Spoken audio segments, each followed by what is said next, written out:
अस्सलामुअलैकुम नाजरीन, मैं हूं नाज और आप देख रहे हैं आपका अपना चैनल अपना इस्लामिक स्कूल। नाजरीन, आज की इस वीडियो में हम बात करने वाले हैं ज़कात के बारे में कि ज़कात हमें कैसे अदा करना चाहिए। अल्लाह के रहमो करम से जिन लोगों के पास माल ज़ेवरात होते हैं तो वो लोग अगर उनकी ज़कात नहीं निकालते हैं तो उनके लिए ये हुक्म है और उनके लिए ख़ासकर ये वीडियो है। और जो लोग वो करते भी हैं लेकिन उनको पता नहीं है कि क्या तरीका है, तो इस वीडियो को पूरा देखें। और चलिए वीडियो को स्टार्ट करते हैं। लेकिन उससे पहले अगर आपने चैनल को अभी तक सब्सक्राइब नहीं किया है तो चैनल को सब्सक्राइब कर लें आने वाली वीडियो की अपडेट के लिए। तो चलिए वीडियो को स्टार्ट करते हैं। मदीना अगर सलामत है तो फिर सब कुछ सलामत है। एक बार दो औरतें हुजूर अक़दस सल्लल्लाहु ताला अलैहि वसल्लम की खिदमत मुबारक में हाज़िर हुईं तो हुजूर सल्लल्लाहु ताला अलैहि वसल्लम ने देखा कि उनके हाथों में सोने के कंगन थे।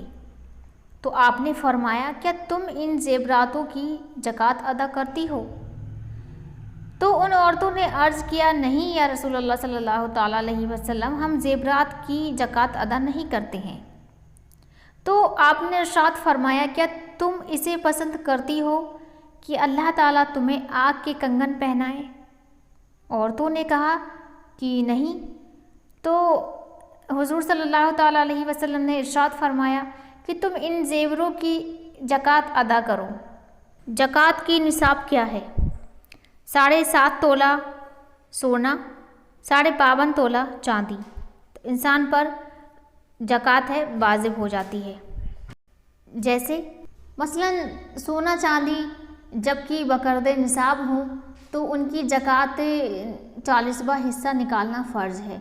चाहे सोने चांदी के टुकड़े हों या इनके सिक्के हों या ज़ेवरात या सोने चांदी की बनी कोई चीज़ें हों, मसलन जैसे बर्तन, घड़ी, सुरमेदानी वगैरह वगैरह, गर्ज जो कुछ हो सबकी ज़कात निकालनी फ़र्ज़ है। जिन ज़ेवरात की मालिक औरत हो, चाहे वह मैके से लाई हो या उसके शौहर ने उसको ज़ेवरात देकर उनका मालिक बना दिया हो, तो उनकी ज़कात अदा करना औरत पर फ़र्ज़ है। और जिन ज़ेवरात का मालिक मर्द हो, यानी औरत को सिर्फ पहनने के लिए दिया हो, मालिक नहीं बनाया है, तो उन ज़ेवरात की ज़कात मर्द के ज़िम्मे है, औरत पर नहीं। मसला, अगर किसी के पास सोना चांदी या इन दोनों की ज़कात हों और सोना चांदी से कोई भी बकरते निसाब नहीं हो, तो चाहिए कि सोने की कीमत की चांदी या चांदी की कीमत का सोना फ़र्ज करके दोनों को मिलाएं। फिर अगर मिलाने पर भी बकरते निसाब ना हो तो ज़कात नहीं है। और अगर सोने की कीमत की चांदी में मिलाएं तो बकरते निसाब हो जाता है, और चांदी की कीमत का सोना सोने में मिलाएं तो बकरते निसाब नहीं होता है। तो वाजिब है कि जिस सूरत में निसाब पूरा हो जाए वो करें। अब यहाँ पर एक सवाल ये भी है कि अगर किसी के पास माल ना हो, यानी कि सोना चांदी ना हो, तो क्या उस पर भी ज़कात फ़र्ज है? तो जैसे कि अगर सोना चांदी ना हो, ना माले तिजारत हो, बल्कि सिर्फ नोट और रुपये पैसे हों, तो कम से कम इतने रुपये पैसे होना चाहिए कि जिससे कि बाज़ार में जाकर आप उन पैसों से 7.5 तोला सोना या 52 तोला चांदी ख़रीदी जा सकती हो। तो वह शख्स सहाबे निसाब है, उसको नोट और रुपये पैसों की ज़कात 40वां हिस्सा निकालना फ़र्ज़ है। यानी कि अगर आपके पास मालो ज़ेवर नहीं है तो फिर आपके पास अगर उतने पैसे हैं कि आप उतना सोना ख़रीद सकते हो, तो फिर उतने पैसों के हिसाब से आप 40वां हिस्सा आप दे सकते हो। ठीक है। और अगर शुरू साल में निसाब पूरा था और आखिर साल में भी निसाब पूरा रहा, दरमियान में कुछ दिन माल घटकर निसाब से कम रह गया, तो यह कमी कुछ असर ना करेगी, बल्कि उसको पूरे माल की ज़कात देनी पड़ेगी। अब जैसे कि यहाँ पर एक सवाल ये भी आता है कि ज़कात का माल किन किन लोगों को दिया जा सकता है।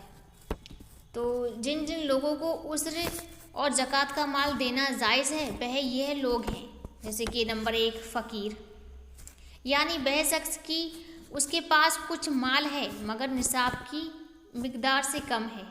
जैसे कि अब एक फ़कीर है, अब उसके पास घर तो है, खाने पीने के लिए भी है, लेकिन इतना नहीं है कि वो सोना चांदी उस तरीके से ख़रीद सके जैसे कि जिस पर ज़कात वाजिब हो जाती है।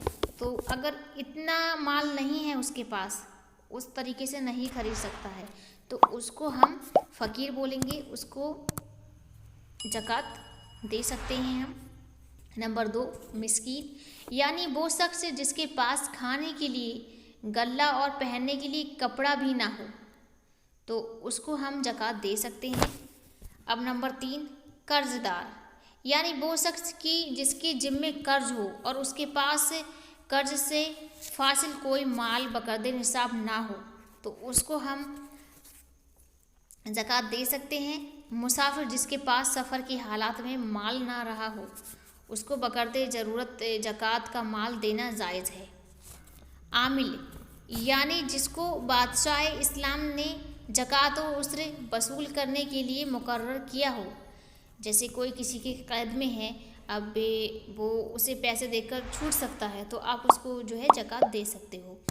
और यहाँ पर नंबर 6 आता है कि मुकातब, ग़ुलाम, ताकि वो माल देकर आज़ाद हो जाए। अब नंबर 7, गरीब मुजाहिद, ताकि वह जिहाद का सामान करे। तो इन 7 लोगों को हम जो है ज़कात दे सकते हैं, जैसे कि फ़कीर, मिस्कीन, या फिर कोई कर्ज़दार है, उसको कर्ज़ अदा करने के लिए इतने पैसे नहीं हैं जो वो अपना कर्ज़ अदा कर दे, तो उसको हम ज़कात दे सकते हैं। मुसाफिर जिसके पास जैसे कोई अब अपने घर जाने के लिए मान लीजिए उसके पास इतने पैसे नहीं हैं कि वो अपने घर भी चला जाए, तो उसको हम जो है ज़कात दे सकते हैं। आमिल, यानी जिसको बादशाह इस्लाम या ज़कात मतलब एक कैदी इंसान हो, तो उसको हम दे सकते हैं ज़कात। और एक बहुत ज़्यादा गरीब है, तो उसको हम ज़कात दे सकते हैं। तो इंशाअल्लाह ताला आपकी ये बात समझ में आई होगी। तो कैसा लगा आज का वीडियो प्लीज़ कमेंट में ज़रूर बताएं, और आपका अगर कोई भी सवाल है हमसे तो पूछ सकते हो आप कमेंट बॉक्स में। इंशाअल्लाह ताला जवाब देने की हम पूरी कोशिश करेंगे। और वीडियो को लाइक ज़रूर कर देना। और ये आपका अपना चैनल है, तो अपने चैनल को सपोर्ट करना ना भूलें। और इस्लाम सभी के लिए है, तो इस्लाम को आगे बढ़ाइए और वीडियो को ज़्यादा से ज़्यादा शेयर कीजिए। जिन लोगों को ज़कात के बारे में नहीं मालूम होता है, तो उन लोगों तक ये वीडियो पहुंचाइए, ये जिम्मेदारी आपकी बनती है। तो मैं मिलती हूँ आपसे एक अच्छी वीडियो के साथ, तब तक के लिए खुदा हाफिज़, टेक केयर, अस्सलाम वालेकुम।